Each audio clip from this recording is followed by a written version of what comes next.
Olá, tudo bem? Vamos falar aqui um pouquinho sobre o PSA. Com certeza você já deve ter ouvido muito falar sobre esse exame de sangue, o PSA. Então eu vou te perguntar, o que é o PSA? Para que serve o PSA? O que acontece quando o PSA aumenta, quando ela eleva? Você deve se preocupar quando isso acontece? Se a pessoa tiver um PSA elevado, significa que essa pessoa realmente tem um câncer de próstata?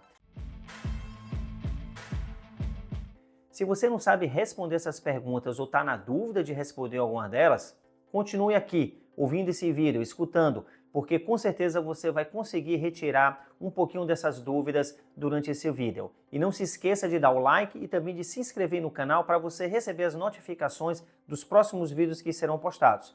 E também envie esses vídeos para os seus colegas, porque eles também devem ter dúvida. A primeira coisa que foi a primeira pergunta que eu falei foi o que é o PSA.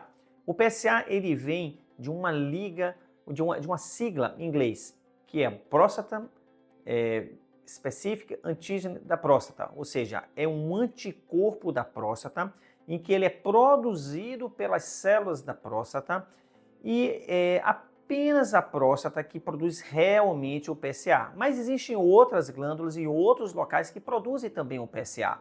Mas a grande elevação do PSA é por causa da próstata. A próstata ela acaba produzindo o PSA ou pode elevar esse PSA por uma série de questões e não apenas o câncer de próstata. Então isso já é algo para vocês ficarem aqui escutando, porque daqui a pouquinho eu vou explicar como o PSA pode elevar sem estar relacionado com o câncer de próstata. O valor do PSA normal já é um grande questionamento que a gente infelizmente não temos uma resposta muito real. Porque o PSA ele pode aumentar devido principalmente ao envelhecimento, a pessoa que tem mais idade pode aumentar e elevar o PSA, e também o aumento da próstata. Uma próstata maior também pode determinar a elevação do PSA.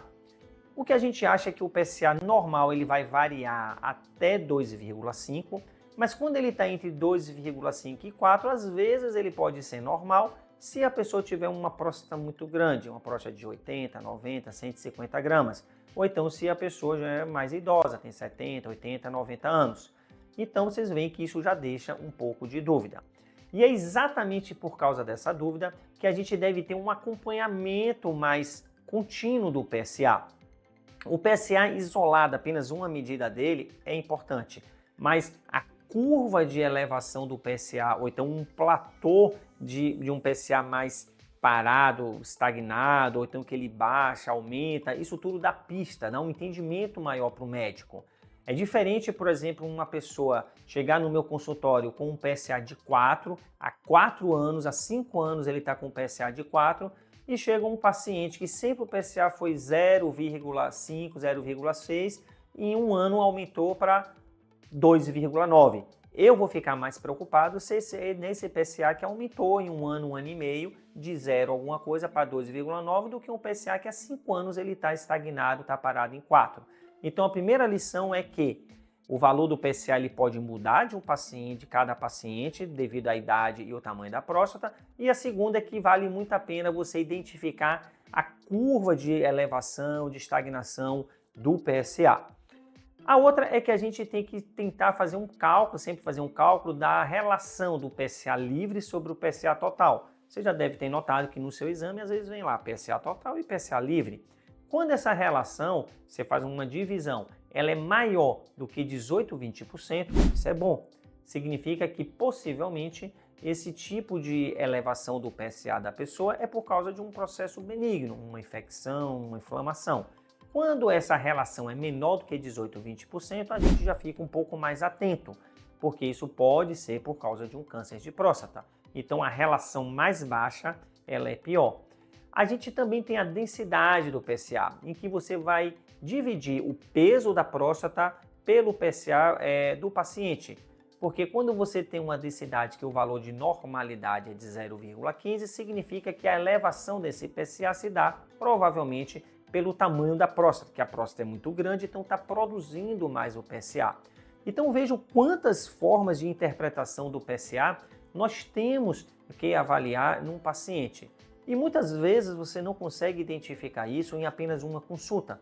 Por isso que é importante o paciente estar com o seu urologista anualmente, ou então a depender do PSA, até mesmo um pouquinho mais próximo, estreitar esse retorno para 3 meses, 4 meses, até 6 meses, a depender da característica do PSA. E quando o PSA está alto, o que deve fazer? Bem, primeiro que você, quando caracterizar o motivo que ele aumentou, a forma que ele aumentou, a relação, a densidade do PSA, se está aumentando ou não, os últimos PSAs, aí você tem que fazer o exame físico, que é um exame do toque. Esse exame de toque ele serve para palpar, para você tentar identificar algum tipo de nódulo, de endurecimento da próstata e fazer uma ressonância multiparamétrica da próstata. Esse exame ele vai identificar se existe alguma possibilidade do paciente ter um câncer de próstata. Atento, não é a certeza. Se você quer saber um pouquinho mais de ressonância multiparamétrica da próstata e a sua importância, também procure aqui nesse canal, porque eu também já falei sobre esse assunto. Então você pode procurar nos vídeos que você com certeza vai achar um pouquinho mais sobre esse assunto para você se aprofundar e tirar algumas dúvidas. A ressonância, ela vai informar se o paciente, ela vai ajudar se o paciente já deve realizar uma biópsia da próstata naquele momento ou aguardar mais um pouquinho. Então é uma ferramenta muito importante no diagnóstico, no acompanhamento do paciente. Ela vai ter uma classificação que se chama PIRADS, com P. Esse RADS você vê que tem tireoide, tem mama, tem outros locais, em outros exames, ele utiliza uma escala bastante semelhante. E essa escala, para você não ficar preocupado, não significa que a pessoa esteja com câncer de próstata, é uma possibilidade do câncer de próstata. Caso isso dê um PIRADS mais alto, a pessoa deve sim fazer uma biópsia de próstata. O PSA também é importante para dizer quando você já tem um diagnóstico firmado de câncer de próstata, ele está nos parâmetros para identificar o risco do paciente. Se o paciente é maior, tem um PSA maior do que 10, o risco dele já é considerado já um risco mais elevado. Se ele tem um PSA acima de 20, aumenta a chance desse paciente até mesmo já ter metástase de linfonodos, de gânglios. Se ele está acima de 50, aumenta a chance de ter metástase de osso, a metástase óssea. Então o PSA ele é utilizado também com outras ferramentas de prognóstico e de estadiamento do paciente. Ele pode ajudar ao médico a ter uma ideia e fazer exames específicos para tentar identificar que a patologia já tenha se espalhado pelo corpo da pessoa. Então preste atenção no seu PSA, faça anualmente seu PSA ou de acordo com a orientação do urologista.